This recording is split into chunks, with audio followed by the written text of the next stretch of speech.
Welcome back, everyone, to the Final Checkpoint podcast. Each week we react to the latest video game news and talk about games we are playing. My name is Joel. And I'm Ben.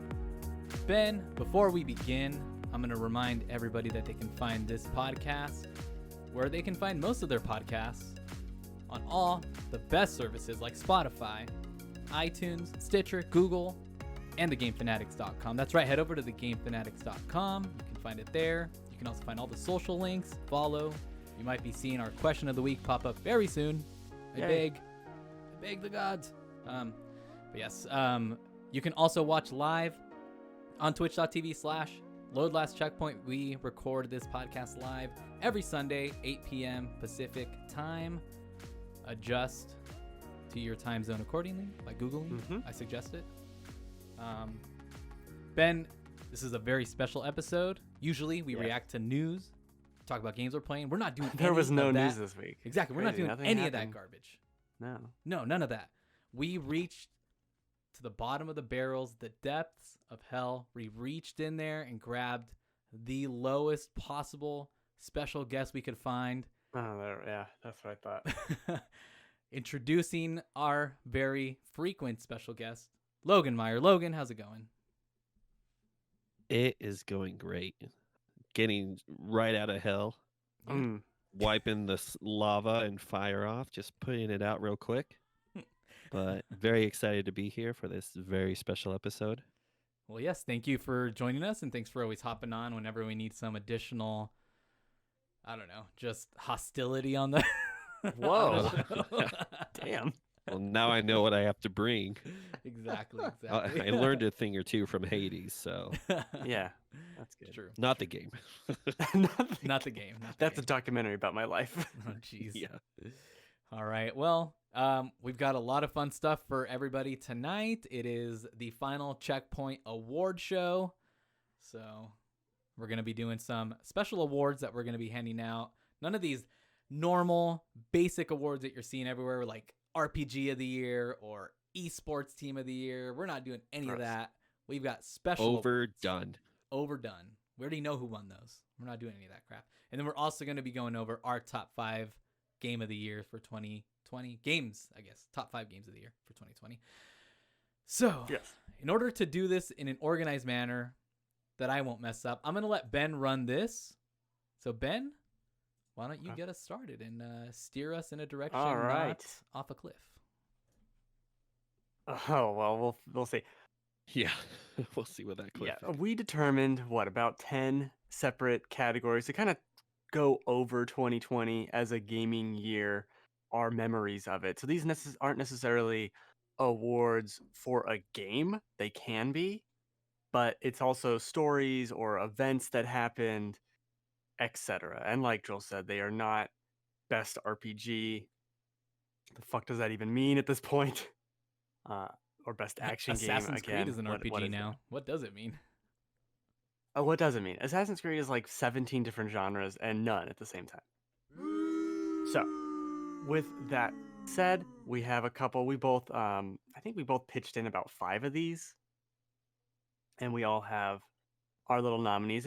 We're not gonna pick a winner per se. It's more of what was your personal whatever.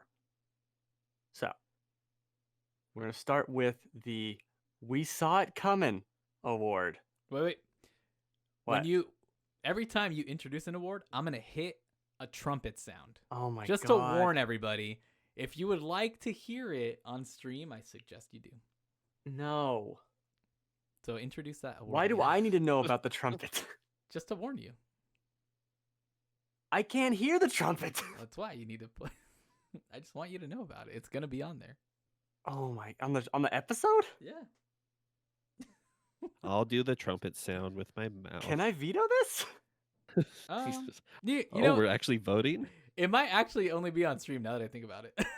I don't feel like editing it into the episode. Oh, that's true. Yeah. Yeah. Just do whatever you want to do with your stupid trumpet. God. Anyway, when would you fire the trumpet? It's going on right now. It's still happening? It happened real quick. Oh my god. It's too early for me for this. All right, I'm gonna go first, I guess, since there's no organization for any of this, Yeah, and go for clearly it. there's just trumpets fucking everywhere. Also, for the We Saw It Coming Award, I'm giving this to Avengers because that we saw that coming like 2 years away, That's true. That's a good one. and it disappointed about as much as I expected it to disappoint. Continues to disappoint. Man, and then the funny thing is, I played that beta, and I was like, "This is fine. I like this enough." Not gonna buy it, but seems fine. Mm-hmm. What a wasted opportunity that was. Yeah. All right, Joe, what's your pick? The Last of Us 2 dominates the Game Awards. Oh, you took it in a positive spin. Yeah. Yeah, I think I did. That was just, I mean, Yeah, we saw it. definitely saw that coming, yeah. That's true. That's Especially- fair. especially with all the very small amount of big AAA titles this year. Just felt Mhm. like there was not too many, obviously, with the next gen consoles coming out. So Yeah, it also felt like even the small like amount of people that didn't seem to like the game just based on like what it was about. And it felt small because there was just so much praise about the game. It just felt like it had all this praise behind it going into that award show. Like people were already even going in saying like this thing's gonna win. Yeah. So felt pretty confident with that one. right, it wasn't like past years where it's like, well, I don't know who can get Game of the Year. Yeah. But when it got to that point, you're like, yeah, we already know. We definitely know. Yeah, for sure. Logan, what is your pick? I also chose the Avengers for the We Saw It Coming Award. Yeah. Just because they first showed that gameplay and the way that the characters were moving, and it just looked so generic. It was. I didn't think it would bomb as hard as it did, as quick as it did, but I knew it was going to happen. Mm-hmm. Yeah. Like, there was that huge hubbub about Spider-Man being a PlayStation exclusive, and now I'm pretty sure no one gives two shits about it. Yeah. I wonder when Spider-Man's coming. It's got to be like 8 months away. Do you think there will be a spike in that game once it comes out on the next gen version of it Sure. comes out? Yeah. Sure. Cool. All right. Well, I already said I'm gonna buy it in like 2 years. All the characters are out when it's $10. You have to pay me $10 to play. yeah, it was on sale a lot this past like holiday season. I think it was like half off. That's most of the time I think I saw. Oh, it. at least it's got to be. Yeah. Well, now you can't even do the multiplayer stuff because no one's playing it. Round of Well, applause. that doesn't change what I would have done anyway. So Yeah, that's true. that doesn't affect me. They're very anti-people, so I am. it works They're no out good. nice for Have you seen what they've done lately? People They're are the tough. worst. Stupid people. Next award is the It's Awful, Please Look Away award. I love the little phrases you came up with, Joel. They're so weird. Please Look away. I tried to think of some good ones, and I was like, that's a good one. It's like staring at the sun. Okay, I picked for this. You'll never guess what I picked. oh, It's Awful, Please Look Away. I picked Infamous Second Son because I played that game, and the Oh. more I think about it, I just do not like it. that at all. hurts me. That hurts me It's deeply. such a stupid game. God. Oh, terrible. Those I'm Infamous games sure are if I trash. played it today, like it wouldn't hold up as much as I remember it. But Oh, it definitely does when not. it came out, I liked it. Oh, God. That game is a 7 at best. That's pretty good. hey, we like them sevens here. How dare you? At best, though. All right. Most of the right time in, it's in not. its highlight. Yeah. All right. Wait, did you play picked- First oh. Light with it? No. Okay. I beat Second Son and I'm done. I don't need Yeah. to do this anymore. I really liked First Light. I think to me it was maybe a better put together like version of Second Son. I really enjoyed First Light. Yeah, I it's platinumed short. both of them. It was pretty good. Yeah, I was just curious. Anyway, for Joel's pick, I Yeah. picked Cyberpunk on console. I can't get over the memes and the images of just like the early like 90s PC PS1 looking images of the models from that game. As they morph in. Yeah.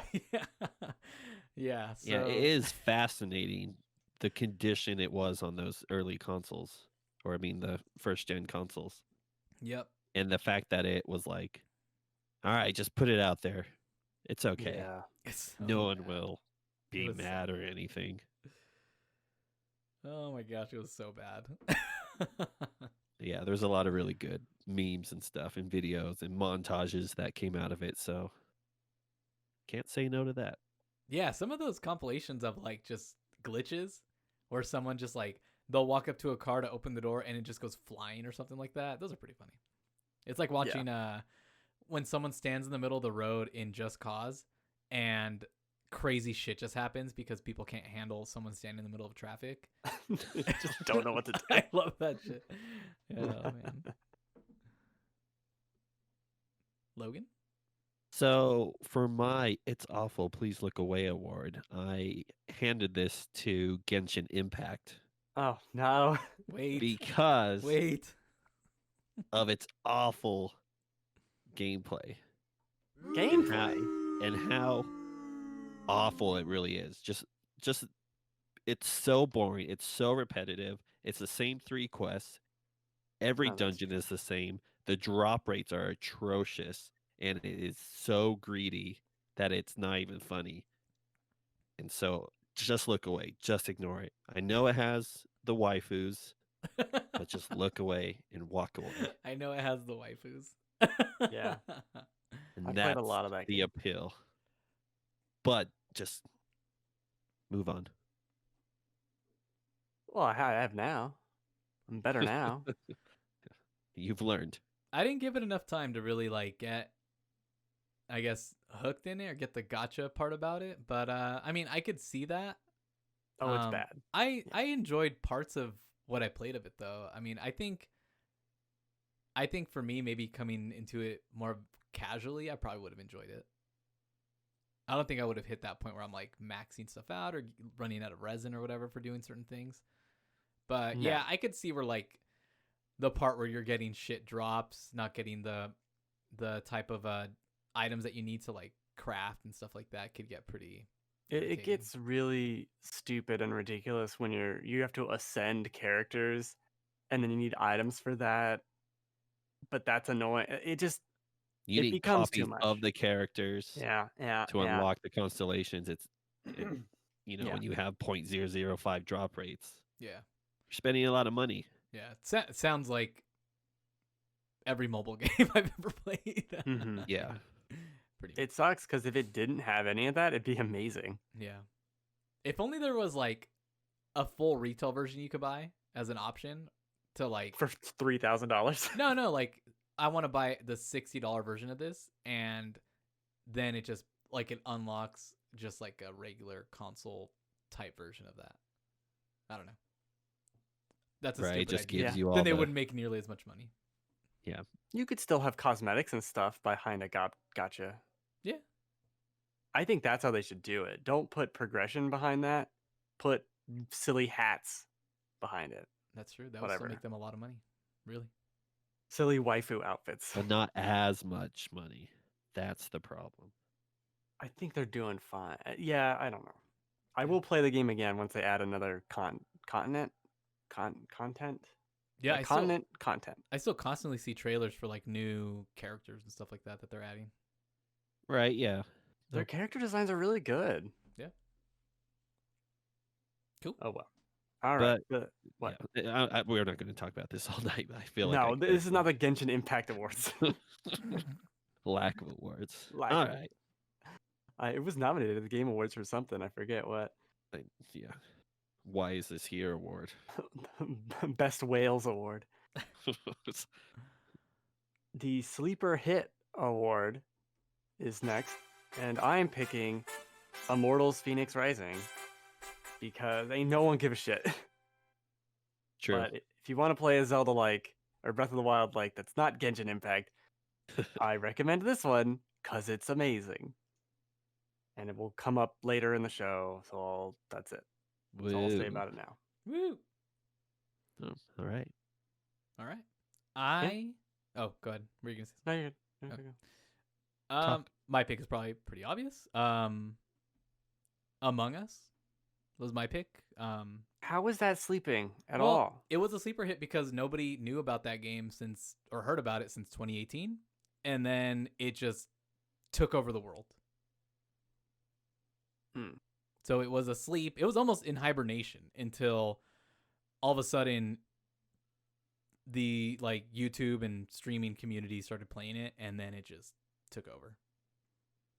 Kind of in not as comparable to Immortals Phoenix Rising, but when that came out, because we constantly heard about it was people making fun of the fact that it was gods. What was it? Gods and monsters, and then people started making fun of the name, and that's all. I mean, even we poked fun at it, and then suddenly it's gotta be honest, I'm enjoying this more than Assassin's Creed, and then I started seeing that everywhere, and then it suddenly started popping up on people's Game of the Year list, and so it crept up and started kind of becoming that sleeper hit. And Among Us kind of, it was all about Fall Guys, and then all of a sudden, Fall Guys was nowhere to be seen, and it was just Among Us. Well, this is why Among Us can't be a sleeper hit, because everyone knows it and likes it. Now they do. It was a sleeper hit. No, I don't That's think what you a know what a sleeper hit is. sleeper hit is. Of course. It was asleep. Now it's a hit. I don't I'm gonna have it. It woke up. It woke It up. It's awake now. It's a woke hit. Oh boy. Anyways. Well, then in my case, I guess I didn't understand it either because for sleeper hit, I put Fall Guys for that. That makes more sense. Just because it was kind of along the same lines where it came out and it was insanely popular for that first week or two where everyone seemed to be buying it. Everyone seemed to be playing it. Yeah. And it was crashing the servers. And I think it's more right because most of the people had to pay to get into it, whether it was through their PlayStation Plus or on Steam or Epic or wherever it was. And everyone knew about it. Everyone knew about the jelly beans that you could dress up in a costume and play Most Extreme Elimination. And it was wildly popular, and it's still pretty popular today, just not as popular. So I think with quarantine and people staying at home and wanting something to play, it just did really well and was really successful. Yeah, I think it came out really hot, and then as it died down, I think what people wanted was more content. Just more content, more games, less team-based games because they were tired of getting eliminated just for being on Team Yellow. And I think that's really where they kind of messed up, was just not capitalizing as quickly, but it's hard, If I'm not sure how big the team is, but having to suddenly be like, "Oh shit, we're a hit," and people are demanding more stuff. And that's kind of where they kind of faltered, but they suddenly came out with more content. I think that's kind of what helped their resurgence, is hey, we got all these cool new costumes for your jelly bean people. So come on back, and people started right, and they've had some great crossover costumes. Yeah, and they really need to capitalize that. I've wondered if it would be more successful if so many people weren't being home and getting burnt out on it so quickly because it was just something to play. So they were playing a lot of it very quickly.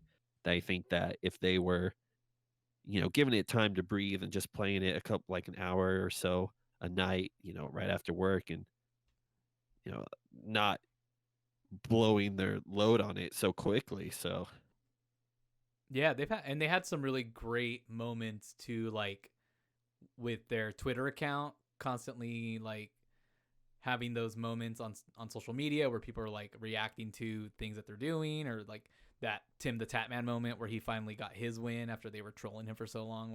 Things like that really make their game a center of attention. And when the devs have fun with it, when the social media accounts have fun with it, you have fun with it. Yeah, definitely. I And like it's like, that. oh, I want to support these guys. Yeah. I'll give it a chance and maybe buy the game or buy some costumes. Or never win and stop playing Or never Or win. and delete it. I looked up the definition of sleeper hit, and here we go. I don't think any of us are right. I'll be Damn honest it. with you. I don't think any of us. So we're just gonna leave that there and move on. I'm shocked. I guess I thought it was something else. Yeah. So You looked up sleeper agent. I looked up sleeper agent, sleeper cell. Oh no. No. Yeah, we all are wrong. Okay. Next award is the Dum Dum Award. Yeah, my favorite. Yeah, you know who did that one. the candy? It's spelled like the candy. Yeah, it is. Yeah. And I picked Sony's bad marketing / pre-orders / nonsense, such as when they revealed Demon Souls, when they had that presentation, it was, well, here's Demon Souls, and it has also on PC on the bottom, and it didn't Yeah. say it was a launch title, and neither did Spider-Man. Like, why is your marketing so bad?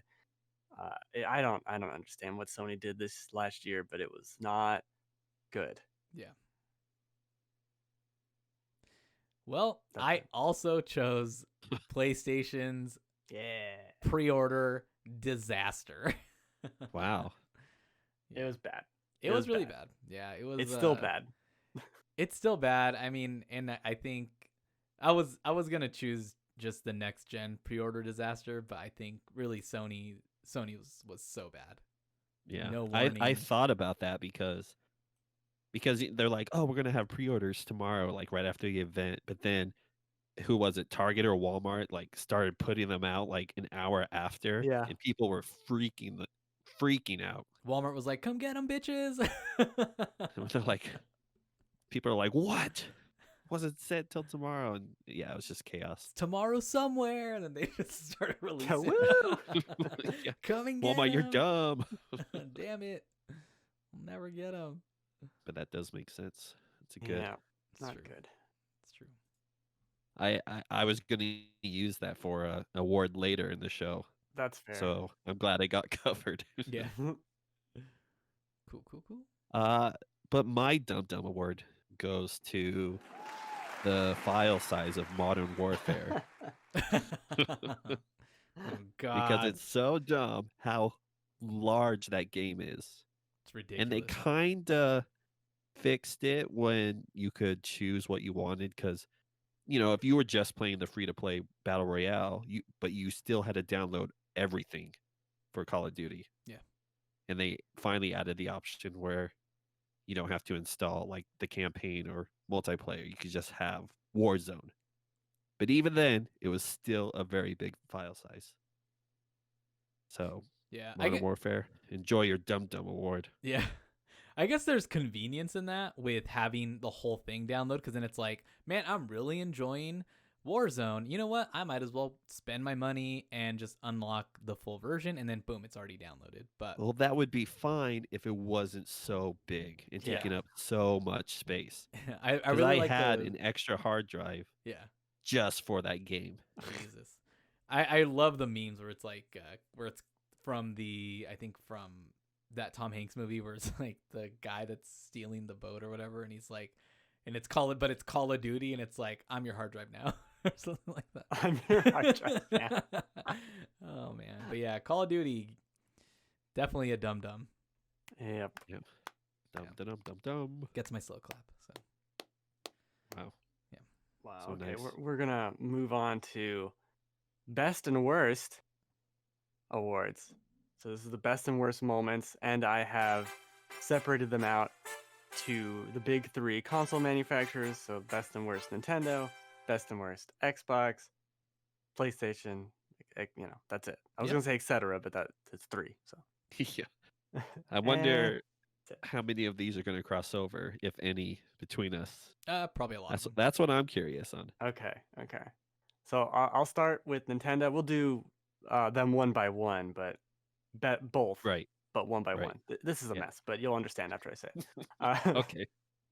Best and worst Nintendo for me. The worst is Nintendo basically saying nothing this entire year. constantly doing fuck all. Like they announced that Mario RPG whatever in a tweet. Like they just just rogue. They totally went rogue this year, and I'm not a fan of that nonsense. And the best Nintendo thing is that controller grip thing that Joel told me about that I bought that Oh. attaches the Pro controller to the Switch. Yeah. Oh, I've been using that fucking every day. It's amazing. Dude, I love that thing. It's so good. I love that thing. Only the Switch had controllers attached to it before. Those controllers suck I rarely use and drift. I rarely use my Joy-Cons ever. I don't even Yeah, think the they're attached Joy-Cons to my aren't that Switch. good. I threw them over by my dock and they've just sat there since I got it. Throw them in the garbage disposal. Sad. They're awful and they drift. They're too small. Perfect. All right. Yeah, so that's it. Okay. Joel? So mine is one I barely understand, but I saw it cause an uproar. I saw it cause an uproar. But didn't they shut down that big house tournament that happens every year for Super Smash Brothers Melee? Oh, Yes. yeah. So, and I saw people, and that's when there was like a huge free, I think it was like free Melee hashtag going around. Yep. But Nintendo's always just been very like unfriendly to content creators, and they continue to do that.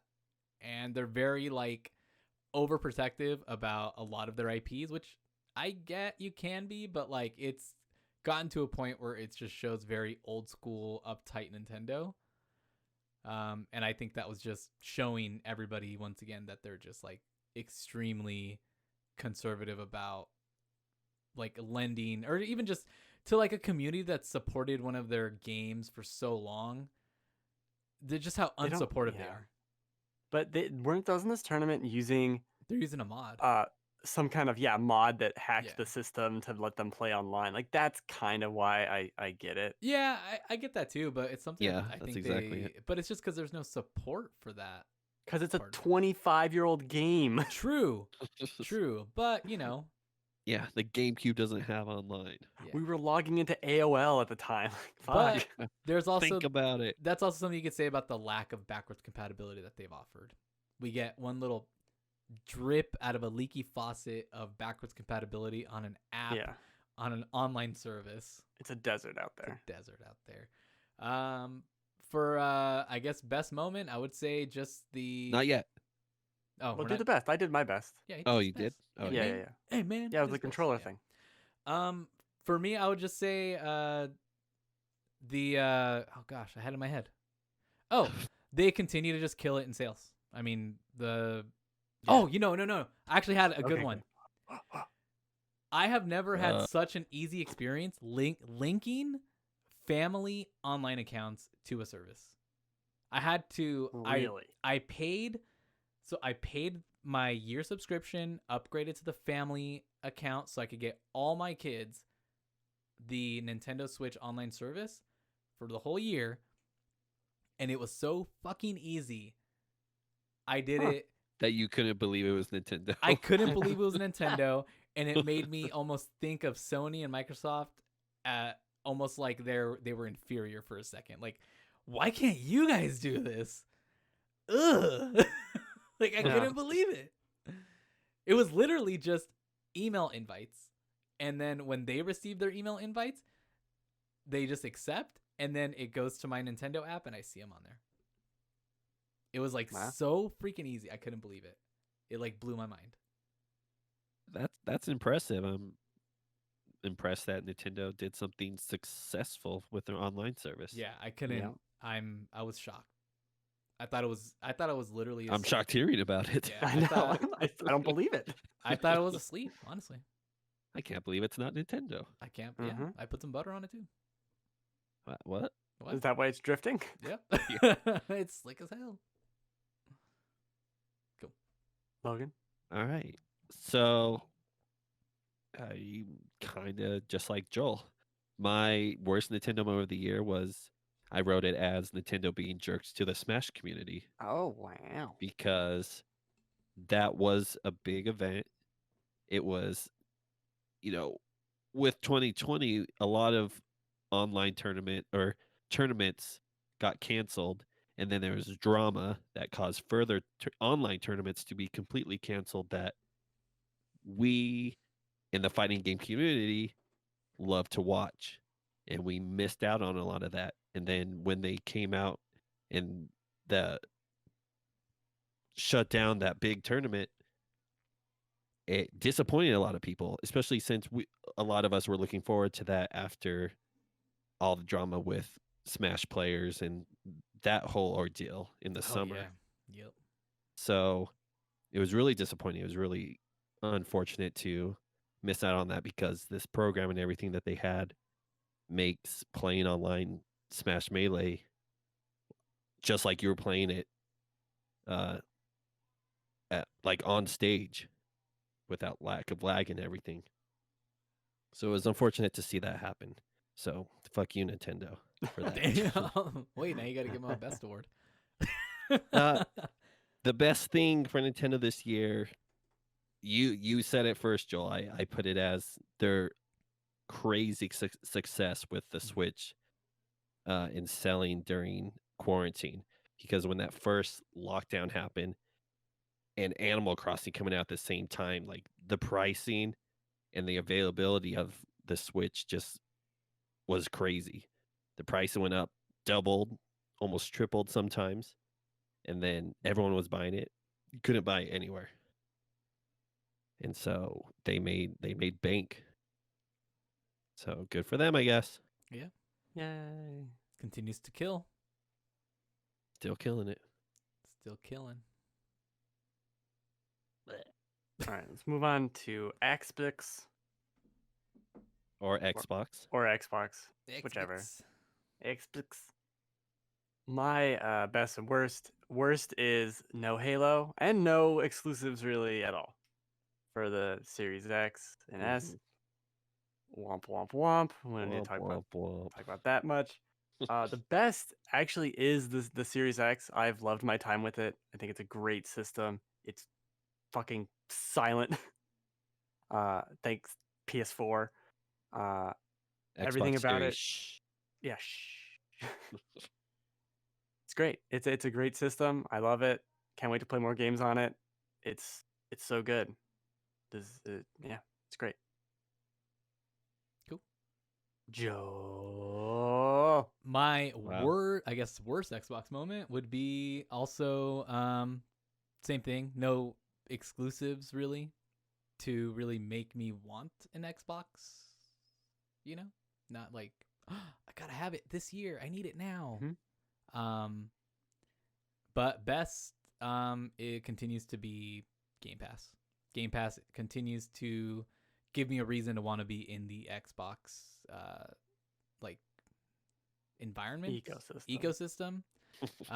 It not only echo chamber. Not only do I continue to constantly check what's on Game Pass, and I've more recently started playing my Xbox,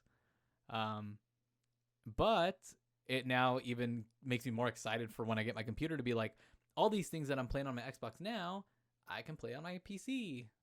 Yay. So yeah. Yep. And they do a really good job with, like, here's a blog post, here's what's coming out, and it's always, 10 games across the 3 different platforms that they use. And so there's always stuff coming out for it, and they do a great job with that. Yeah, I just think it's, to me, like, especially now that I'm going to have this PC, like, do I ever need to get an Xbox? Or, I mean, I think eventually I would still want an Xbox Series X for sure, but I'm not in a hurry now to get it. Sure, definitely. Yeah, that makes sense. And I use it as my media hub thing, so. Yeah, I also would really need to see a huge difference in Halo to really be interested, because to me Halo's fucking boring. Well, based on that PC you bought, you're gonna play it just as good as an Xbox. So just you can play it on PC. Don't worry about it. Exactly. Yeah, you're good. Got it covered. Halo. So speaking of Halo, that is my also worst moment for Microsoft, because was specifically Halo, just because that was supposed to be a launch title. That was supposed to be the big game for your new console, because Microsoft is such associated with Master Chief and Halo as a franchise. To have that happen after the trickling of information and trailers we had for that game to be delayed, and like the directors leaving and like being changed and whatnot, it's unfortunate. It's too bad. Mhm. So that's why worst moment. It's a pretty bad moment. Yeah, actually, it could end up being the best moment for Xbox next year or this year. Now, Right. hopefully. Especially after the whole cyberpunk thing and Yeah. people making fun of the gameplay demo. Yep. Craig. Let Halo Craig. run. The best moment I chose for Microsoft this year was their acquisition of Bethesda in ZeniMax. I Yeah. think that was a big win for them, and a big win for Xbox and Game Pass holders. So Yeah. I thought that was significant enough to be warranted for that award. I agree. That's a good one. Mm-hmm. Cool. Okay. Cool. Moving on to PlayStation. Or PlayStation. Or PlayStation. My worst are the scalpers. Ruining Christmas for me specifically. Yeah. Yeah, don't It's- you people realize Ben doesn't have Demon Yeah. Souls? Me. This guy. It does suck. Not obviously not just for me, but it does suck that it seems like the only way to buy one of these things is to pay double what it is. I don't know how they underestimated or underproduced. I don't know. Maybe the demand was way higher than I thought. That's great, but I would really like to just it's never been harder to give someone $500. It's never been harder to Yeah. do that. Just take my money and put me on a waiting list and I'll get it in a month. Like that's fine, but to have to just follow Twitter's be like it's available here, it's available. No. I'm an adult. I can't be doing this all the time. So that's It the is- worst for me. It is unfortunate for that. Yeah.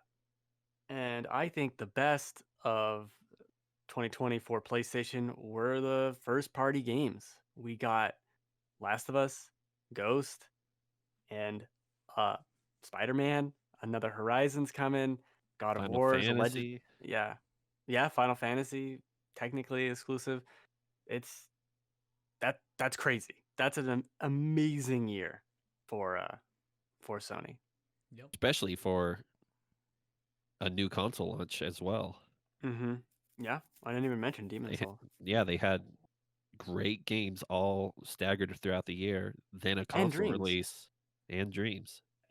We always forget about Dreams. I almost had Dreams in mind As the best?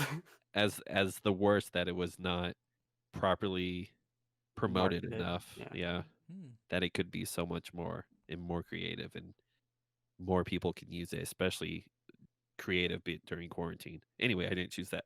Yeah, they should have done like, hey, you're stuck at home. Why don't we have a month game jam challenge? Make your best whatevers.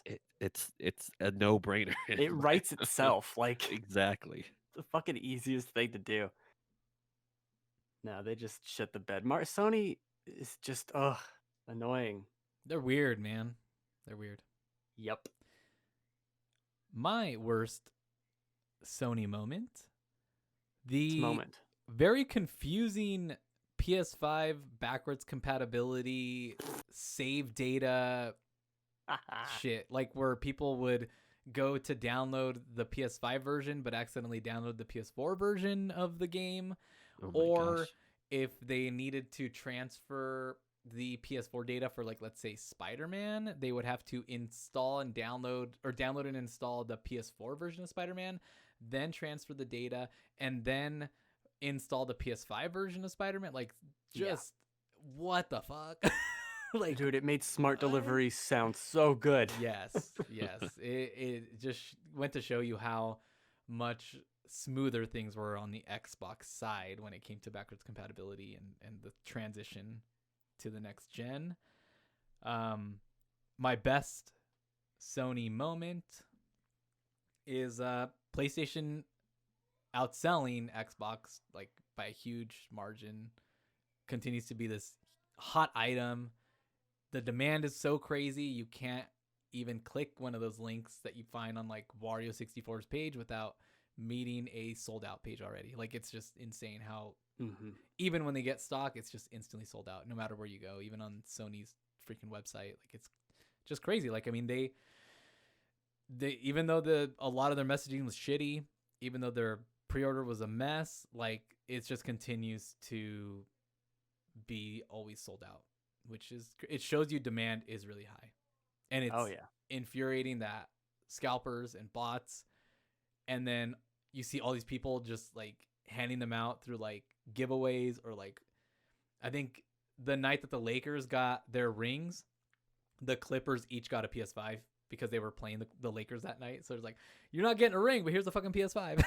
So it's just like, that's hey, weird. let the people. It's kind of get those. infuriating. It is. I hate for seeing all that those shit. people. Or like these people make so much money that yeah, this is just an insult to us. they already have one probably. But even worse, it's just like seeing like I mean, you see like content creators, they have like that guy MKBD, what's his name, the guy that does like the tech reviews. We have and stuff. no idea, Joel. The guy the guy on watch YouTube. one.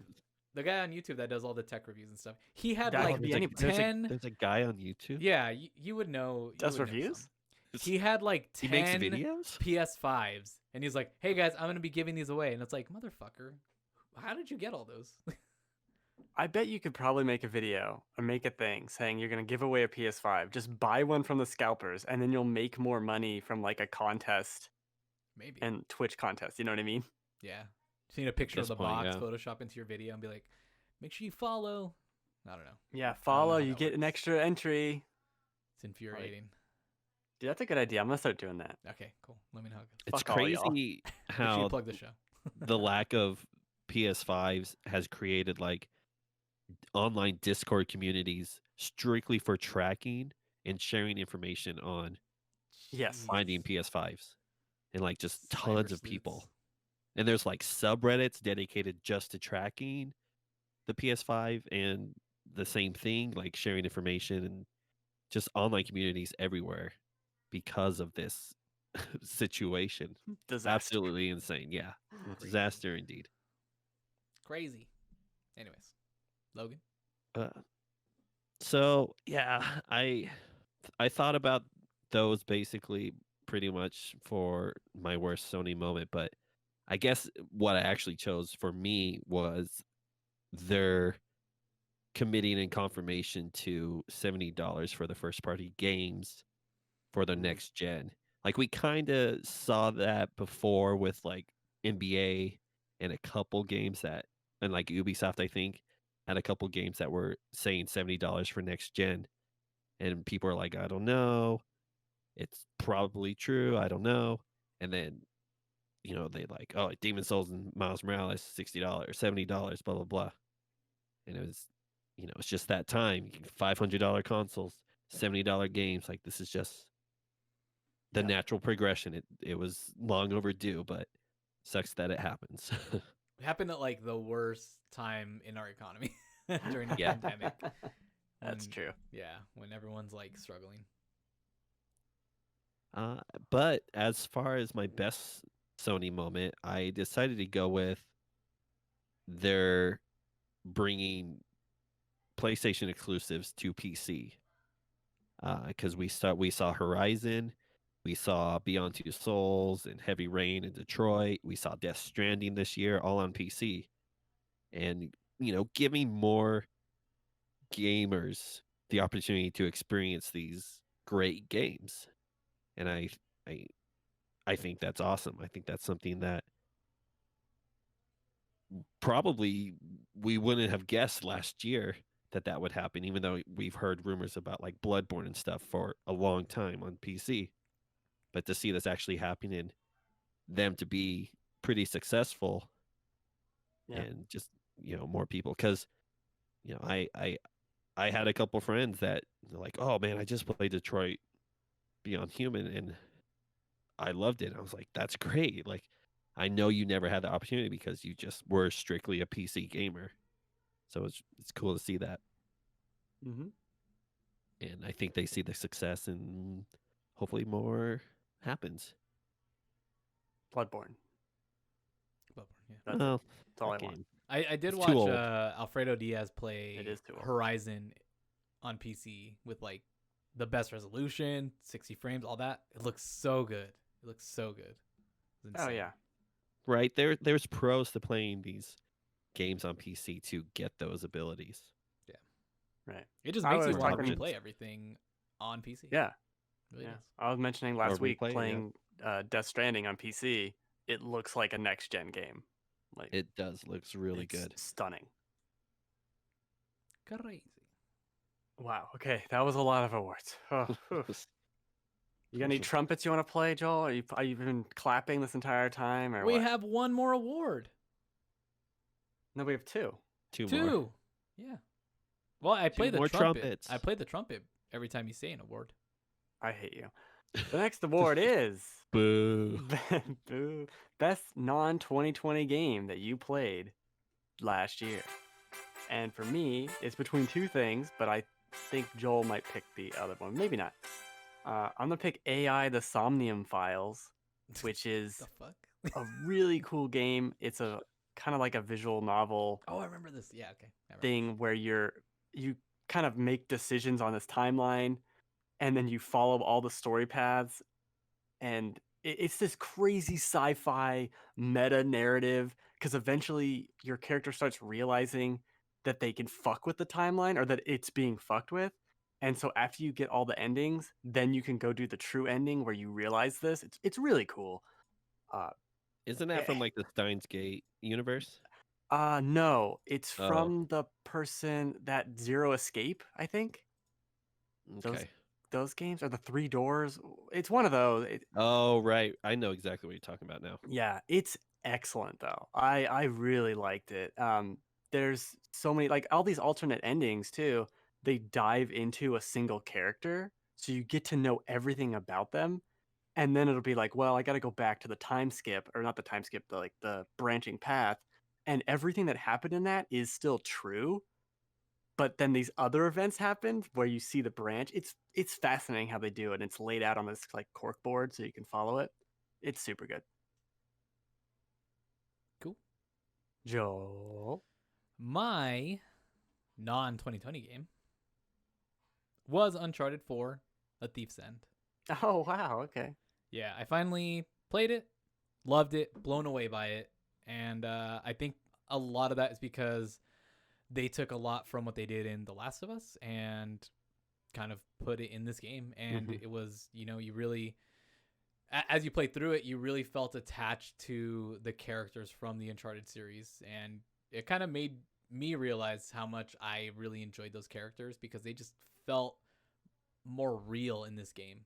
Like you really felt the personalities and the attachment to the characters and their relationships and their just everything they've been through. And to get that like final adventure was great, and just everything that happened, like all the events in that game, like how high like you climb up and the crazy shit that happens in some of those structures and the visuals and the like set pieces blew me away. Like I regret waiting so long, but I'm kind of glad that I got to play it after The Last of Us 2 and just realized like, holy shit, this is still an amazing game. Even after playing The Last of Us Part 2, like I'm still blown away by this game. It was really good. So, Yeah. so you never played it before last year? I played it up until I maybe got like 4 hours. Like I got up to the okay. right before a couple, maybe like a chapter before you get to the Jeep chase. Oh wow. Yeah. So, and Okay. man, Yeah, it was great good. game, a great wrap up, great conclusion Yeah. for that series. So good. As far as my best non-2020 game I played this year, I had to give it to Pong. Beat Saber Oh. because it's something I've been wanting to play, and obviously it has the VR point of entry that a lot of people to have. The stars finally aligned for me with my setup and being able and having access to a VR headset that I was able to play it. And I had a feeling I was going to like it, but I loved it and I still love it. Like I just sunk hours and hours into it. And just seeing my own progression going from the different difficulties and challenging myself and seeing myself grow and just having custom modded songs that people would make and new songs coming out all the time and experiencing new songs that way too is like it's just so much fun. And having the ability to see Beat Saber at GDQ last week and having so many more people exposed to it and liking it, I'm just happy that more people are able to like, oh, maybe I want to get into the Beat Saber community. They talked about how the online servers for Beat Sabers got hit because of the GDQ showcase that they did. People wanting to jump in and play it and experience that, especially since the Quest 2 just came out and that was a big deal with it having multiplayer. And there's always song packs coming out. So Beat Saber 2 swords up. Yay. Nice. I got to check out the GDQ run for that. Yeah. It was a showcase, not a run, but it's Yeah, what are you gonna run? yeah, because songs are set time, right? Yeah, Oh, like okay. songs are the set time. Yeah, I guess I But didn't think of that. Showcase. You would like it. I would recommend it just because it's crazy when you see someone play at expert plus levels. Oh, yeah. It's just Octodad Satisfying. flailing around. They're just like a octopus spinning around. Cool. Okay. Final award. Oh, I do want to shout out my alt pick was Final Fantasy 14. Oh. Yeah. Oh yeah. That's a good ass game. It is good. Oh, I guess I could have picked Bloodborne. I played Bloodborne again last year. I'll pick Bloodborne. Best game to watch on Twitch last year for me was Among Us. I don't know what it is. I've never played Among Us. I don't even think it's that funny, but it's just enjoyable to have people yell at each other and not understand what's happening. That I really like all the streams I've watched of it. I agree. It's not a sleeper hit. I agree. It's a sleepy hit. Wow. Actually, I think Way to ruin his award. I think Among Us might be the only one that technically is a sleeper hit based on the definition I read. It's the closest, I guess. Yes. Anyway, Anyway, what's your game? I win the award. Yeah, that Among Us is also mine. Because especially with work, I've almost stopped listening to a majority of the podcasts I normally listen to, like Because you entirely. have to work. But like, because I'm on a computer all day, so like, I get phone calls maybe every 20, 30 minutes in between like answering emails. So I'm on my computer all day. And so I'll have like Twitch just in the background. So Among Us is just in the background all day, and I'll be watching or like listening to just this who is it? Steve Septic. If you guys don't know who Steve We Septic don't is. know who anyone is. So Sugar Pine 7, you guys don't know who Sugar Pine 7 is? no one's You don't ever remember heard them. of these Okay. people. We're old. I know. You should have heard of him if you watched like Kind of Funny. They did an I've heard of interaction with him. them during like when they went to the Achievement Hunter spring summer thing. Yeah, So that's about they've had interactions, okay? bring But- summer. So he does this morning lobby every morning, and with some very familiar people that are from other like streaming and YouTube communities. And since I've started watching them just the past couple months, Among Us like has formed these like friendships with them, and it's like I watch almost like some sort of like Saved by the Bell shit every morning, but it's in an Among Us lobby. So it's just really weird, but it's so fucking funny. Their interactions and the way they play like really sweaty lobbies, but it's never like mean or like nobody's getting mad or something like that, but it's just so fucking funny. Like I'm so entertained, and it's just because like my actual playing time of Among Us is so low, but also just in general, like I don't get to play as many games even after work as I used to. So that's really just the only gaming like interaction I have through most of the days, just like getting to enjoy that. So it's definitely my like game to watch right now. Except GDQ took some attention away from it. But yeah. Logan? Yeah, I didn't really have a good answer for this because I don't watch streams of games or Twitch or anything like that. But when I do watch Twitch, it's for like events, it's for like tournaments like GDQ or Evo or smaller fighting game tournaments or just watching Melee or I mean Smash Ultimate tournaments. And so I guess just fighting games in general is what I like to watch on Twitch. And we didn't get a lot of that this year because of a certain something that went around. So Gonorrhea. yeah, it's the worst. Wow. He It's said everywhere. It was just everywhere. Yeah, that's true. We didn't get a whole lot of those. And like Evo is my big thing that I watch every summer, and I just love watching the tournament and just the crowd getting hype and the character reveals and then new game reveals, and just missed out on that this year, and so Yeah. hope things change this year. Still getting a new Guilty Gear in 2021, aren't we? Yes, it comes Yeah. out on my birthday, so I'm very excited for that. Oh, all right. Wow. I'm going to be buying that day one All as a right. gift to myself. There you go. Happy birthday. Happy birthday. Gets his ass kicked around. Like, Yep. damn. Oh, I will, and I'll love every second of it because it looks so good. Cool. All right. Okay, that's the end of the awards. Well, Boo. Uh-oh. Now we move on to our Game of the Year lists, starting with honorable mentions. Sweet. There's no real rules for this or how it works in terms of honorable mentions. So I'm just going to run through a few. Okay. And I guess we'll just go from there. The problem is I have so many fucking games on this list. It's hard to pick it out. And I almost want to pick Genshin Impact just to be annoying, but I'm not going to. You played a lot of games. Goddamn right. I did play a lot of Genshin Impact. I want to shout out Crash 4 for being somehow great. And the final world is a throwback to Crash 1, kind of. And it's really cool. As a newcomer to the Crash fan, or whatever. That sentence fell apart. XCOM Chimera Squad was so good.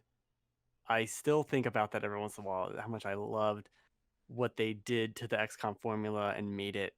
They just took away all the fat, and it is straight combat, tactical the entire time. There's no wandering around or fog of war nonsense. It is just, you're in a battle now, and you're in a battle now, and you're in a battle now. It's so good.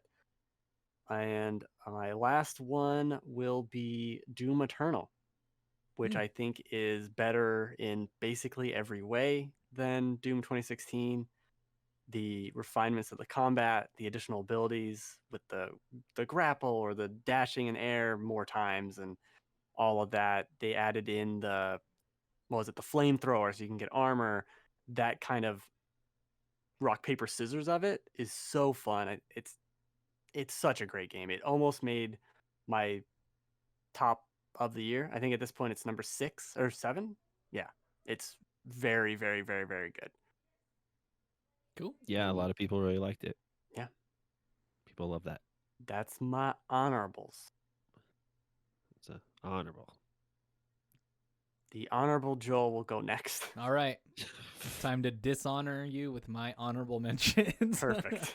Objection. My first one on that list is going to be Grindstone, which I played on the Switch. It's essentially a port from the Apple Arcade app version, but I really enjoyed that game. Nice little puzzle. I don't know. It's basically a puzzle game, but you can upgrade your character and add different abilities and different items to use during your puzzle board. I get a kick out of that game. I'm on the 4th world now, and I'm just having a good time with it. Highly recommend it. Next was Yakuza Like a Dragon. It totally could have made my list had I played more of it, but I picked it up like near the end of December, so didn't quite have enough time to really get in there. But Yakuza altogether, like I just started getting into that series, and the more and more I play of these games, the more I fall in love with that series. And then the last one I'm just gonna put on there, because I'm probably gonna get back into it here pretty soon, because I'm just like kind of itching for kind of what you said with XCOM is Gears Tactics. I think Gears Tactics is, I feel like, I wouldn't say it's underrated, but I feel like it was underplayed this year. Under the radar for sure. And I still need to finish it, but I really enjoyed that game, and I think it's not as kind of like what you said with XCOM. It's like they trimmed the fat, right? I think XCOM 2 was just felt like too much at a certain point, almost like overwhelming. Gears isn't like that. It's very, especially if you're familiar with Gears, it felt familiar, even though I'm not super into Gears. And it was easy to pick up and play, and it's just fun, and it's like gruesome. And I don't know, it's a good time. So I think it's and it's on Game Pass. Fuck, and they just put it on console. It's really cool. Yeah, that's where I think I'm gonna play it on console. On I PC. forgot one of mine. Okay. And it's gonna be funny. You're gonna laugh you're gonna laugh at me when I say what it was. What? I forgot about Cyberpunk. Oh. I'm laughing. I think Cyberpunk's great. It's such a fun game, but I stopped playing it because I want them to finish patching it. That's a good thing to hold them to, I guess. Understandable, yeah. I almost had it as my number 5. It was my number 5 for a long time, and I realized like I can't do that. I just can't do it. It's so good though. I really having a great time with it. Yeah. Okay, that's it. Mr. Logan. I do not have any honorable mentions. Whoa. I did not play that many games this year. That's dishonorable. I felt the same way. I struggled to get I haven't played I haven't played a game in like the last 2 months, so it just hasn't happened. Okay. So I don't have any. That's fine, whatever. I could do 10 more because I don't do anything. No. Don't let them. I play garbage games. Don't let them. Garbage, stupid games. That'd be a good segment you could do. Garbage that was 2 weeks ago when I played like 10 Game Pass games. Yeah, we called it the Game Pass Bonanza. Yeah. Garbage Game Pass games, the GGG. Triple G, 3G. No, you gotta put the P in there. Game Pass. Garbage. No, my alliteration. No. GGPG. No, he'll never remember it. GGPG. It's too hard. Oh no. Too many letters now. Okay, so now we'll do the official, our top 5 games of 2020. Sound the trumpet. Dude, right when you said it, I had just hit it. Wow. Ben, you're a psychic. Yeah, because where else would the fan of them now? He likes it. Where would the trumpet have gone except for there? No, but like you cued it perfectly. It was insane. Good job. We'll start with number 5. My number 5 is Assassin's Creed Valhalla. Much to my surprise, I played a lot of this game, and then I took a break for Immortals and Cyberpunk and my Game Pass Bonanza. And it was one of those games I wanted to come back to. I wanted to return to this and see, like, do I like it? How do I feel about it? Played like another 10 hours of it. Game's amazing. It's so good. The way they lead the player around to make you not feel like you're just checking boxes everywhere. The map is overwhelming. It's such a nice progression. Oh, you want me to go to that city? Okay, I'll do everything along the way. And it just feels nice and easy breezy. It's very relaxing to play it in that way. It's stupid pretty also. And I don't know. I just have loved so much about it. You go to, where is it? Not Valhalla. Where do you go? What's the city in Norse place that they? I don't know. You didn't spoil it last time. It's Kratosville. No, they go to this place, but you see like the Rainbow Bridge and shit, and I'm like, Mario Kart. This is so yeah. You go to Mario Kart, and there's like, piranha plants and stuff. Yes. It's so cool. I really like the skill progression and the item upgrades. It's not amazing, but it always feels like I'm earning something towards that. And it's just a very comforting, fun game to play, taking over the hills of England one city at a time. It's like kill all these fools. One hill at a time. And it's some of these like death animations where you'll stab someone in the back of their head and then you punch them and their head goes flying off. I'm like, why? How does that even work? But there's limbs and shit. Because you're a flying Viking. everywhere. Yeah. Well, one of the other ones was you stab their neck, like you hit their neck one way twice with an axe, and then you punch it the other way. There's a lot of punching heads off, and the head just goes flying. Like, it's crazy. But yeah, AC Valhalla is phenomenal. I think after Odyssey, which was a disaster for me and way overwhelming, this too much. This feels like a normal action adventure. It's closer to Horizon, I would say, than Assassin's Creed to me, from my perspective. Interesting. Yeah. And that's it. Joel. Cool. My number 5 was Hades. Boo. I'll hit the booze myself. I'll hit the booze myself. Yes. I really liked it. I think the combat was really fun. I had a fun time. Anytime I would talk to anybody about it, even Ben at times. Yes, Ben. About the builds that we would get, talking about what combos we had. It's good. I had a hard time getting through it, honestly. It took me 54 attempts, which sounds awful, but I enjoyed it. And when I beat it, I mean not beat it like everyone's, oh, you gotta get through it 10 times. Shut up. I beat it once. It's not I'm good. near. Shut up. Yeah, get over yourselves. But yeah, I enjoyed it. I had a good time with it. I thought it was really good. I even really loved the characters in it, although not enough to beat it 10 times through because I'm not going to do that to myself. Yeah. But, even if every now and then I just feel like going in, playing a round or a run, I'm not going to go in there and dedicate myself to beating it. I just have a good time with it. I like the combat in it enough. I like the abilities. And yeah, that's why I put it there. I think it's the best roguelite that I've played. Yeah. I think I just enjoyed it so much and I still have fun with it and it's one of the games this year that I felt I enjoyed enough to put it past all the other games that were behind it, I guess, but not in front of it. That's fine. I have it listed as my number 21. Oh, gosh. I want to call your Game Pass Bonanza more of a Game Pass Bender. That's kind of what it was. And 4 of those games I think are above it. Oh my god. Wow. Well, good shit on Game Pass, man. I'm telling you. Good shit, Game Pass. All right. GSGP. Logan, stop making acronyms and tell us your number 5. My number 5 is ACNH. Animal Crossing New Horizons. It's really hard for me. Speaking of acronyms. It just, I'm a huge Animal Crossing fan. It came out at the right time.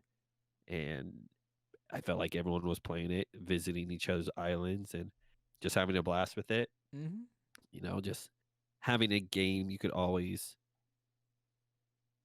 open and play whenever you want and, visit your animal friends and go fishing and see the changes with Halloween events and winter events and things like that with the seasons. And it's just enjoyable and I love it. Yay. I agree. That's a good one. It's like my number 19 now. Animal Crossing. They're all over the place. The more I played Animal Crossing, the more I did not care for it, which sucks, but it is great. Yeah. Okie dokes. Number 4. Number 4 is Final Fantasy VII Remake, which was such a surprise to me. I still can't believe it was good. And not just good, but great. In so many levels. presentationally, this is the best the JRPG has ever been. It blew me away. I don't even care about Final Fantasy VII, but so much of the music and so much of the characters, like this is, I can't even believe this is happening. There's so many moments in that game where you're just looking at the screen like, really? They did it? How? And the combat is a lot of fun. It takes a little while to get used to, but it's super unique. And They make it work. yeah, they make it work. They make each character not necessarily feel different, but have a different way you're supposed to play them. And hopping all in between them is super cool. It's great.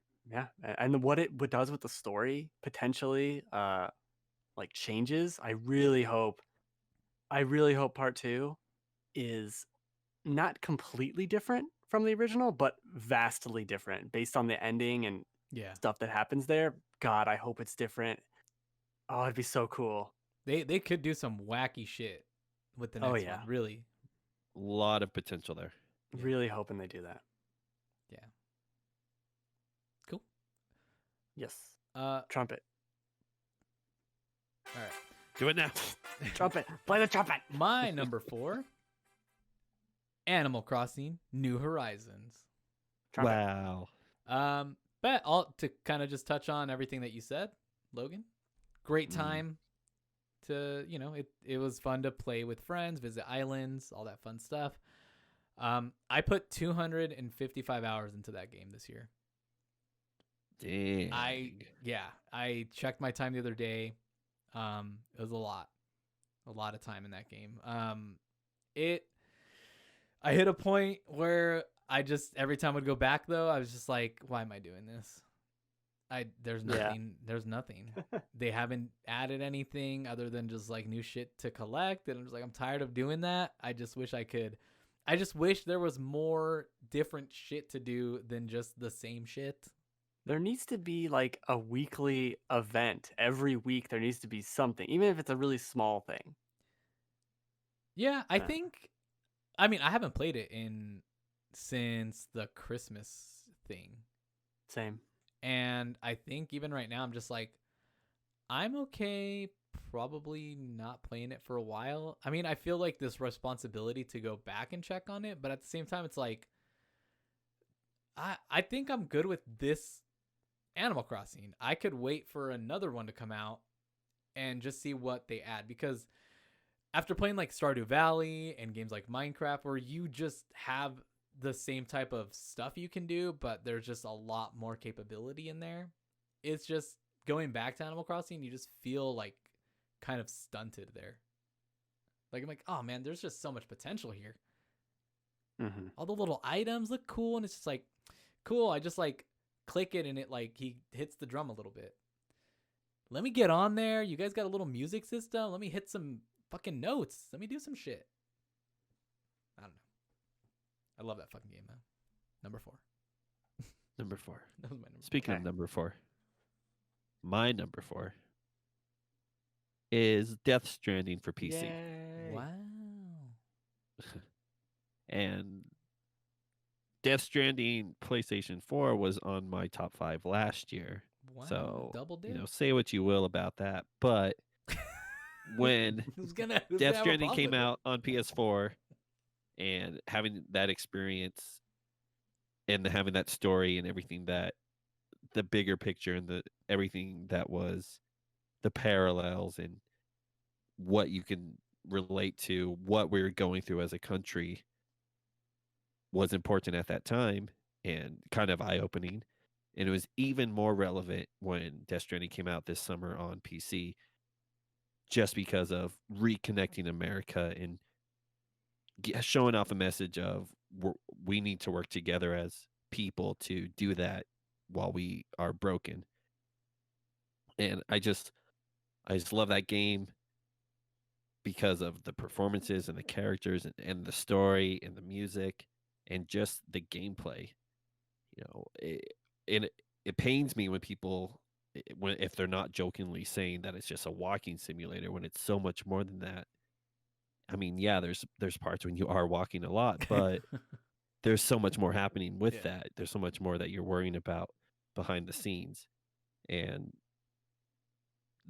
the way that the information is presented to you as far as like the lore goes into the world, as you learn through people's emails that you receive from connecting with them, and you're just getting these little stories of all these characters and things like that.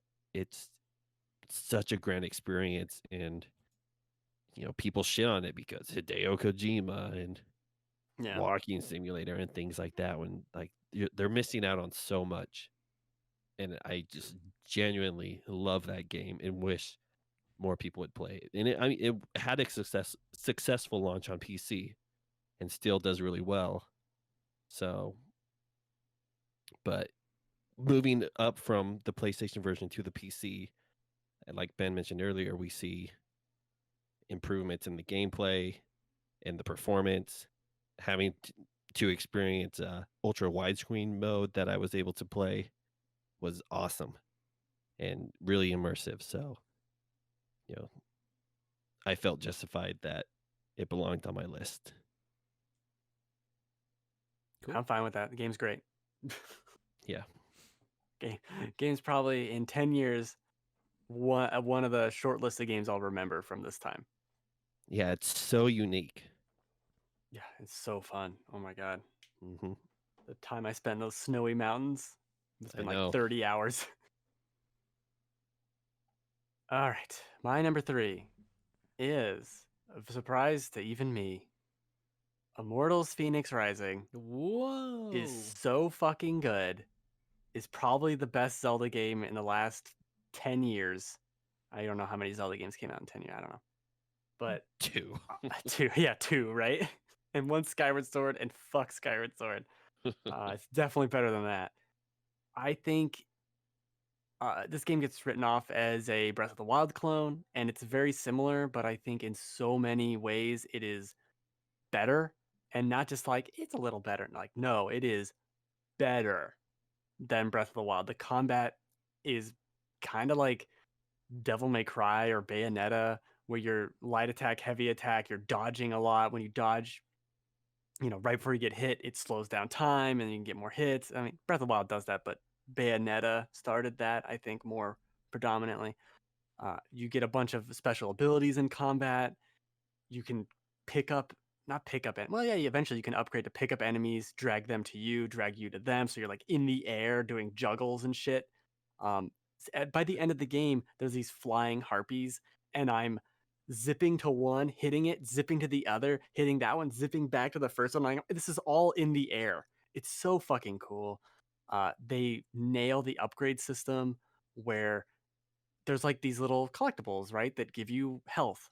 And you go back to the main base and you upgrade your health with them. Well, after you've collected enough to get max health, you're still incentivized to get more of them because now it adds 1% more defense. So it's like a little boost. It's almost like an end game kind of grind for just that little bit more stat boost. But it does that with that, the stamina, all the skill trees, all the weapon trees, every single thing.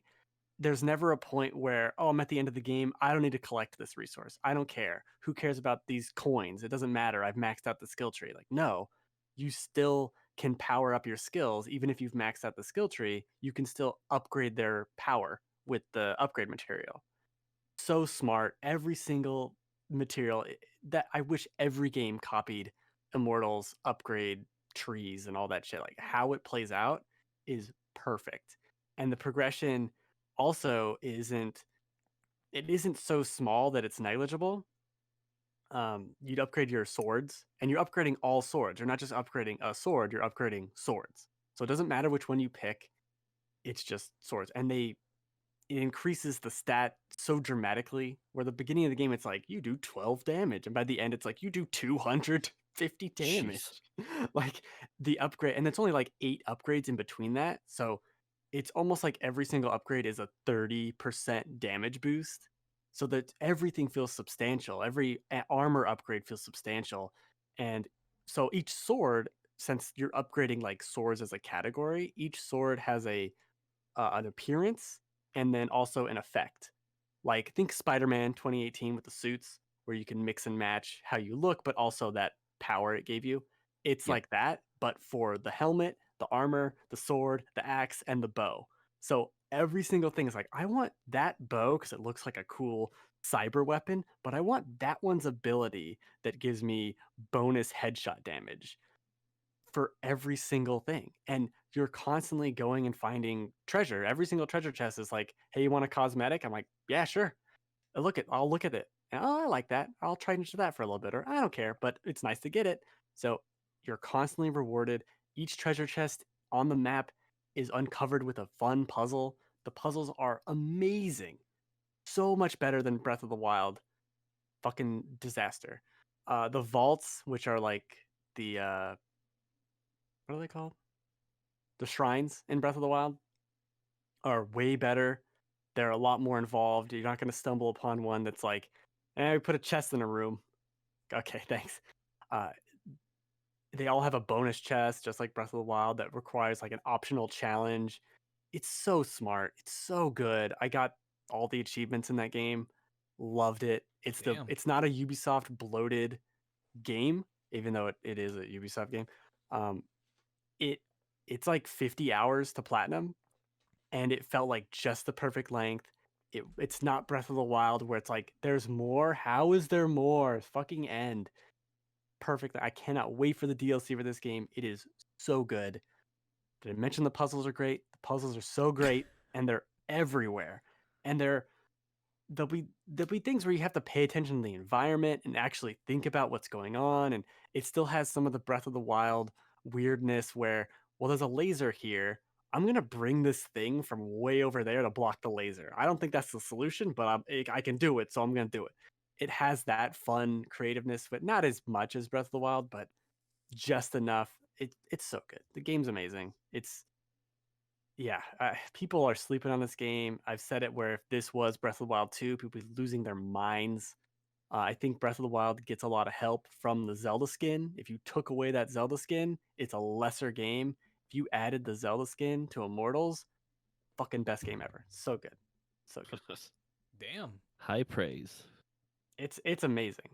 Not even number one. It's my number one now. Wow. He convinced himself. It's so good. It's probably the best game I've ever gotten a code for. Nice. So good. Nice. I'll never play it. Yeah, You he's should a play. shill. You should play it. So good. I don't trust Ubisoft anymore, so. Aw. Anyway, Joel. My number 3, right? Yeah. Yes. Okay. Ghost of Tsushima. It's a game made by Sucker Punch, studio that I love. They've made all the Infamous games. Trash. I love Infamous, so I was super hyped for Ghost of We're off Tsushima. Ubisoft. When I initially played Ghost of Tsushima, I didn't love it. I took a break from it, came back around to it. Still didn't quite love it at first. I didn't think the combat was tight enough after playing like Sekiro. And then something just clicked, and I ended up really enjoying the game. I loved the story. I liked the characters. I loved the world. I thought it was beautiful. I thought it was nice that it wasn't as bloated as a Ubisoft game, as an open world game. I loved that once I was done with it, I was done, or so I thought. I came back and played Legends mode, and thought that had a nice little loop to it. With its, Is that the multiplayer? Yeah, it's not bad. It's got like a few story missions that you can matchmake for, and then you can do like a 4-person kind of like horde mode kind of thing. Like it's up to 10 or 15 rounds depending on what level you are at, and it's got just a fun little loop. You play as 4 different classes. One of them's like a healer. One of them's more of an assassin. You've got like a more hunter, bow and arrow guy, and then one's like a tank. But the only real difference is you get different abilities. They all can wear mostly the same type of gear. But yeah, it's just a really good game. I think mainly the world is what I fell in love with that game. It's just so beautiful. It is a beautiful game, yeah. Yeah, it's such a beautiful game, and I like the little just the little foxes in it were nice. No more dogs, because I'm so tired of dogs in games. We don't need That's them why you anymore. play The Last of Us, to kill all the dogs. Yeah. Yeah. Yeah. You get to kill dogs in this game too. And I got the platinum in Ghost of Tsushima, so. Yo. Wow, that's messed up. That's crazy. Not the platinum, but the dog killing. The dog killing. Dude, dogs in I games can't, are I can't believe mean. Joel got a They're assholes. platinum. I have 11 platinums now. It's pretty good. Yeah. I think that's more than me. I have no idea. But how many but have. I don't platinum hunt, so Neither do I. Yeah, Very few games. damn. Very few games I will get the platinum in. Same. Just the good ones. Well, I mean, that's not entirely true. Let's not get carried away. I have a platinum in Persona 3 and Persona 4. No, Persona 5, the dancing games. So let's not go too crazy. That's fine. Yeah. Rhythm games are my jam. It's Dude, not like- the music was awesome in those games. Yeah. Yeah. My Number 3. I almost said final. My 3 is Final Fantasy VII Remake. Just not to spend too much time on it after so many thoughts are already said, but that was a long time coming. It took a very long time to come out, and it was worth it. Like playing through it and re-experiencing this world that engrossed me as a child, and re-experiencing the environments and the characters and the story and the music. Everything was just god tier. And having saw the original being played at GDQ this last week just made me realize even more how much I appreciate this remake and how true they kept themselves to even the smallest details, to where the characters were like NPCs were standing, to what NPCs were saying and experiencing. Everything is just the same and just improved upon. And having these crazy sequences like the final highway sequence when you're on the bikes fighting the giant tank roller monster was just so much more exaggerated in such a good way that it was such a crazy Uncharted like sequence.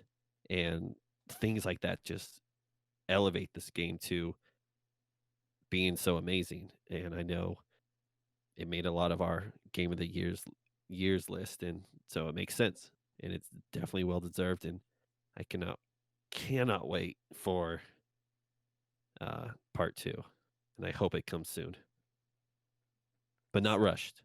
Not right. Yeah, it's not cyberpunk it.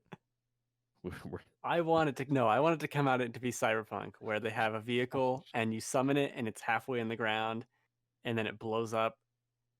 Did I tell you about that, Joel? Yeah, that would be unfortunate. I summoned my car in Cyberpunk and I couldn't find it. I turned around and it was behind me inside of another car. And I look at it like, that's not good. And then my car blows up underneath the ground. Like it blows up and disappears under the floor. Oh my god. And I stare there for a second like, oh, that's not good. And then it appears, no, not appear. It falls out of the sky from like 8 feet, upside down and completely destroyed right where it was. I love Perfect. that shit. I That's love my that car. shit. Yeah. And then I had to pay $500 to get my car back because of insurance or some bullshit. Oh, like Grand Theft I didn't Auto. blow it up. Nice. It's just an insurance scam all along. Yep. Yeah. That's how they do it. Still like that game though. Number 6. Yeah. Number 6, Cyberpunk. It's good. I swear. Not quite. I'm not crazy. Okay, number 2 for me is Half-Life Alyx. Man, I waited 13 years for this, and it didn't disappoint me. There are things with this game where I think the pacing's off, but whatever. Everything else is so exactly what I want for being back in this universe. I always bring up that first fight with the Combine, the first time you actually fight something else that has a gun. It's hours into the game, and it's against 2 dudes, and it is insane. Where I'm physically crouched behind a pillar.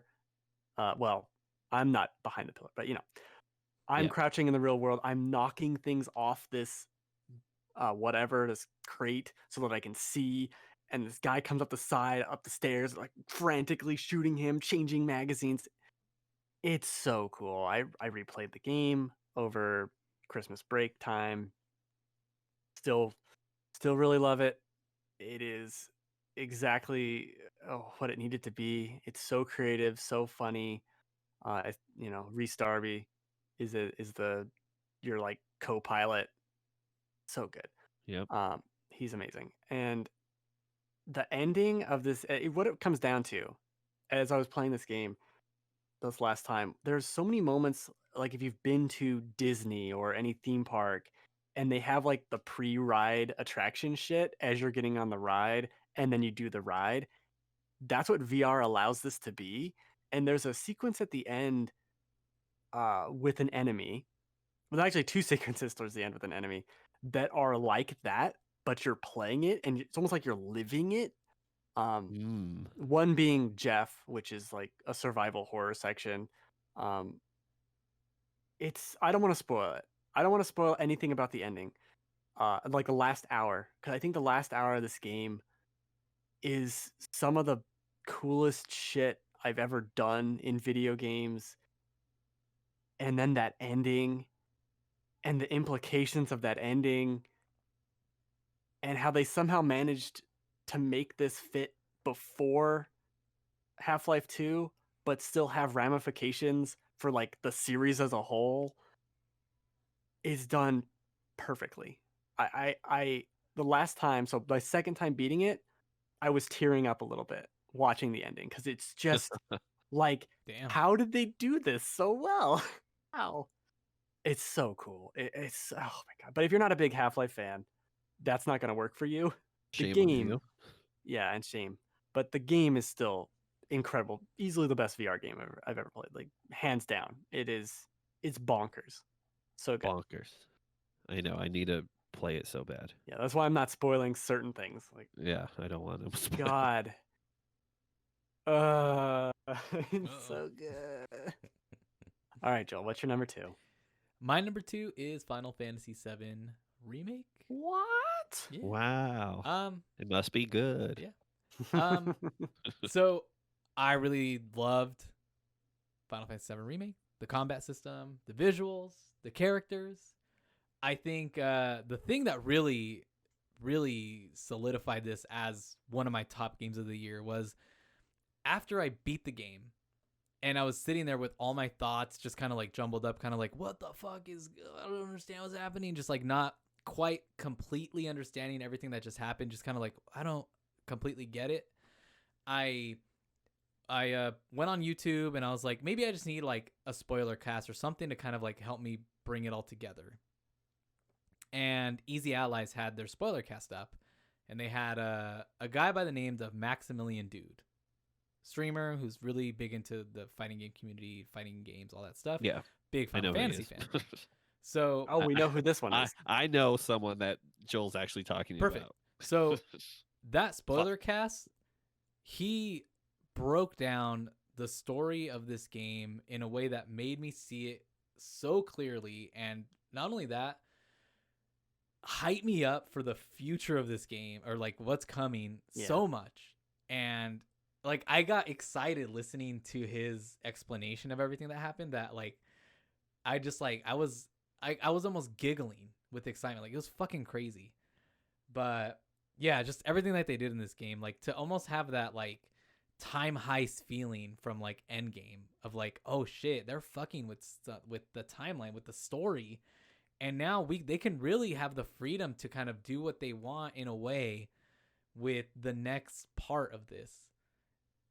But just to see these characters come to life without pointy elbows and legs and shit, like it's just so cool. How we love them. Oh man, and just like God, I hated their look. Just but just like being able to see their face almost look real. And just even the side characters at first, like, I don't know why I can't remember their names right now, but I just will never remember Biggs and their names. Wedge and all of them. Yeah, Biggs, Wedge, and Jesse. Cheese. Jesse. Yeah. Did you call her cheese? Take it off your list now. Yeah. You're Never. not allowed to Never. have It's this never thing. going. I have a bad I memory. love that girl, cheese. Yeah. That's But best girl. and you just getting more of butcher her. them. Getting Cheese more is of really them. good. I will. I think Biggs is God, that voice, his voice I've heard in like different shows. I think He's Badger from Breaking Bad. from Yeah, Breaking Bad, yeah. Right. Yeah, so it's but yeah, just perfect. seeing those characters and the combat system I really loved. And the more you kind of mess around with it, the better it gets. It was cool. Great game. My number 2. Great game. Yeah, the Yes. content that was originally cut from the original game and they added back into this was just really good, especially all the Roche moments and everything like that. Oh, that was cut content? Yeah, it was. And they That's brought cool. it back for the game, Mm, for the remake, I mean. nice. Wow. But yeah, well deserved. Mm-hmm. My number 2 is Ori and the Will of the Wisps Oh yeah.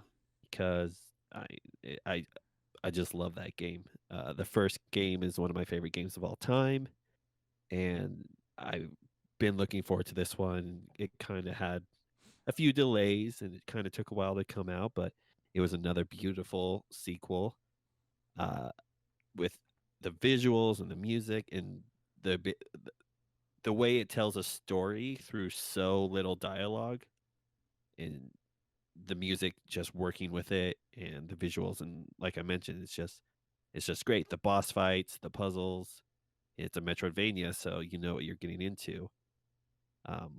And like I loved it so much that I had to struggle through a crappy version of it on the Xbox because the console version of it when it launched was buggy, basically. Like it would stutter after Yeah. like 30 minutes of playing, and like I would have to restart it and do all this stuff, and I normally I would probably put a game down and wait for like a patch or another way to play it, but because I wanted to play it so bad and I was enjoying it so much that I powered through that, and then I was able to replay it again on PC without all that stuff and just love it still.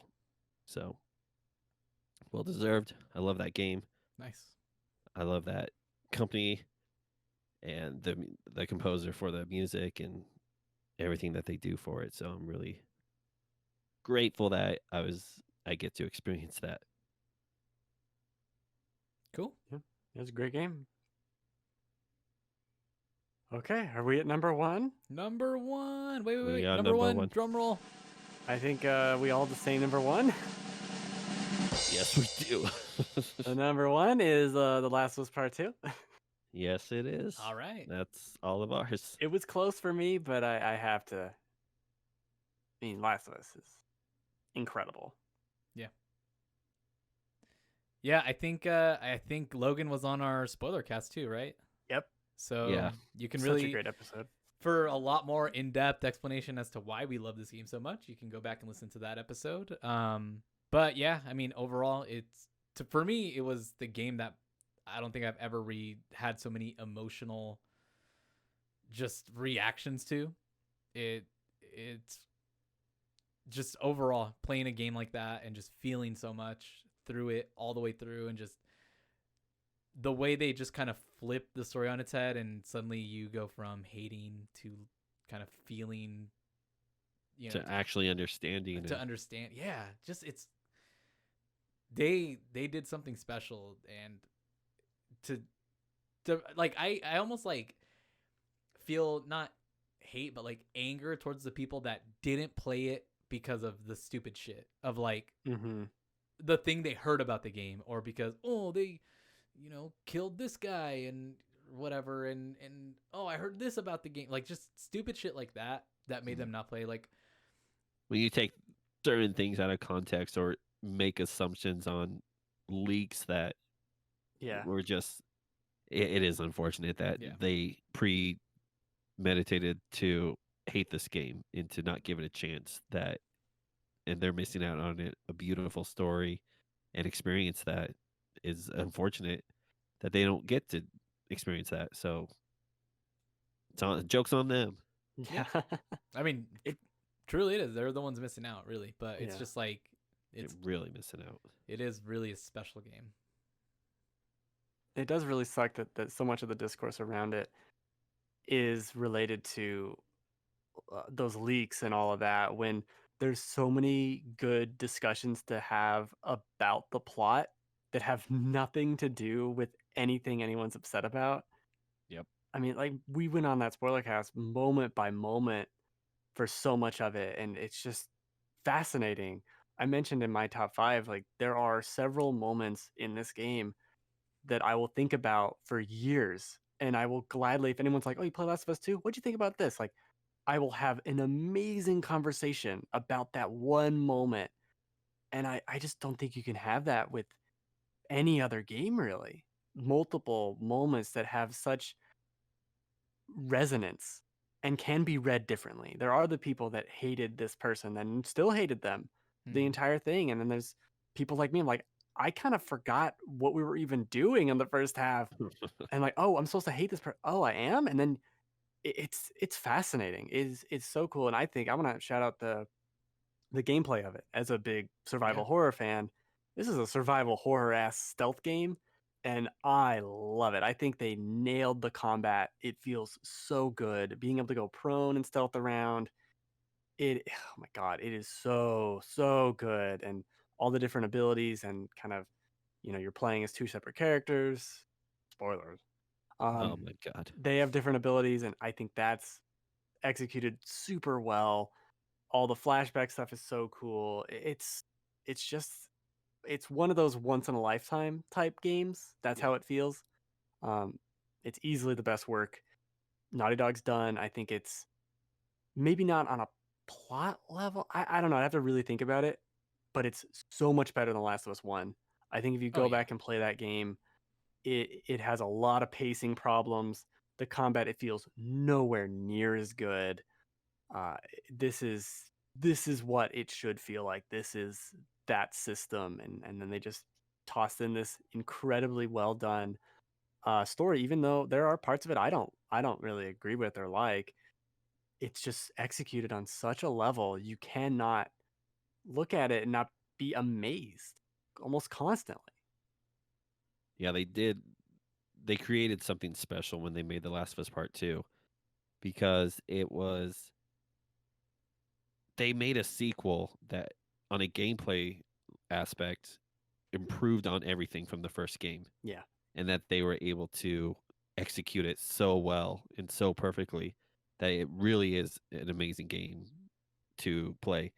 And they did something that usually sequels fail at, is not it's making a story that's not as good as the first, but then they do make a story that is just as good as the first, if not better at certain points. Hmm. And you could really see the heart and commitment that was thrown into this game, the blood, sweat, and tears into this game, with all the small details, all the little things, um, and the story and the characters, and just these moments. Like, some of my favorite moments are, when Ellie's playing the guitar and sings a song, and then, like, it might be kind of awkward, but it actually works really well, and Yeah. it's a beautiful moment.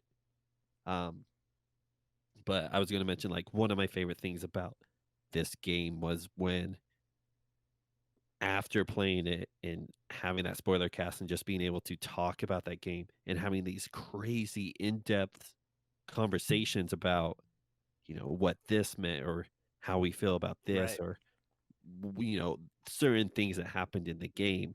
And the fact that I was doing that with everyone that played it, like, I was physically exhausted, like, that week after it came out, Yeah. because I was talking about it with so many different people through, like, voice, Discord, text, like, everything. Like, I was just talking about it with so many people.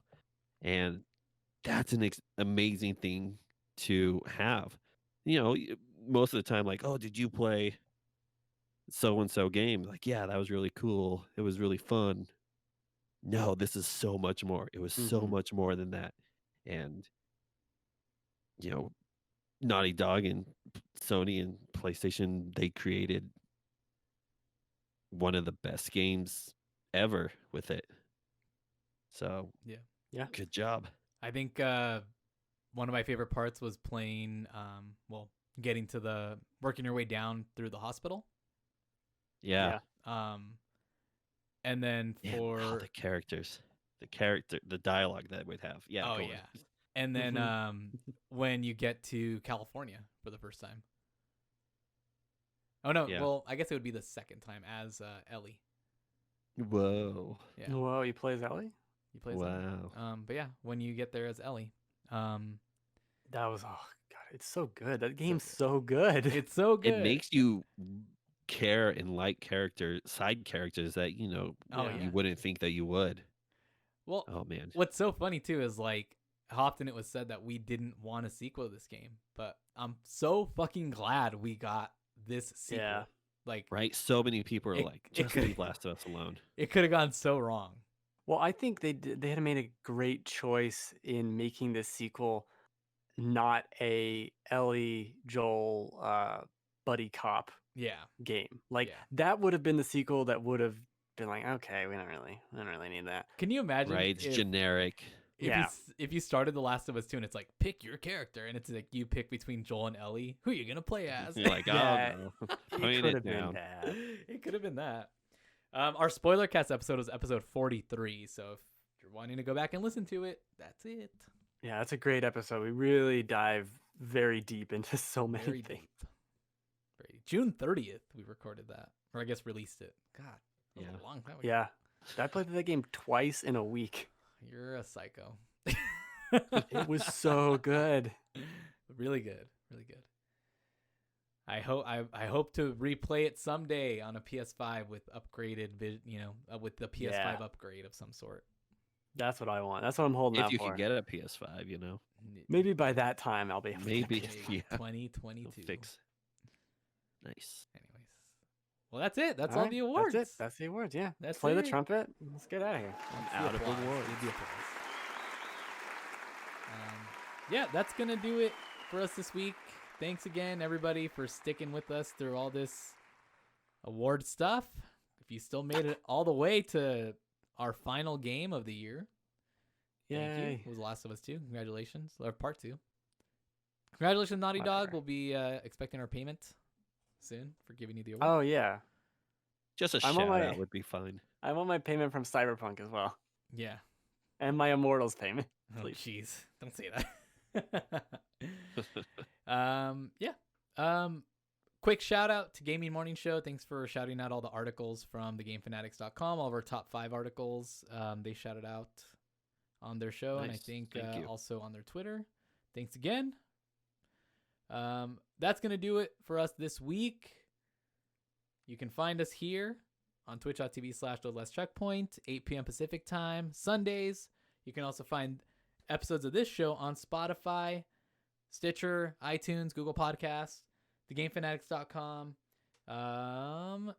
We release them every Tuesday morning. So this will be out Tuesday morning, and we'll be back next week. We'll see you guys then. Thanks again, Logan. Thanks for being here. Thank you. Goodbye.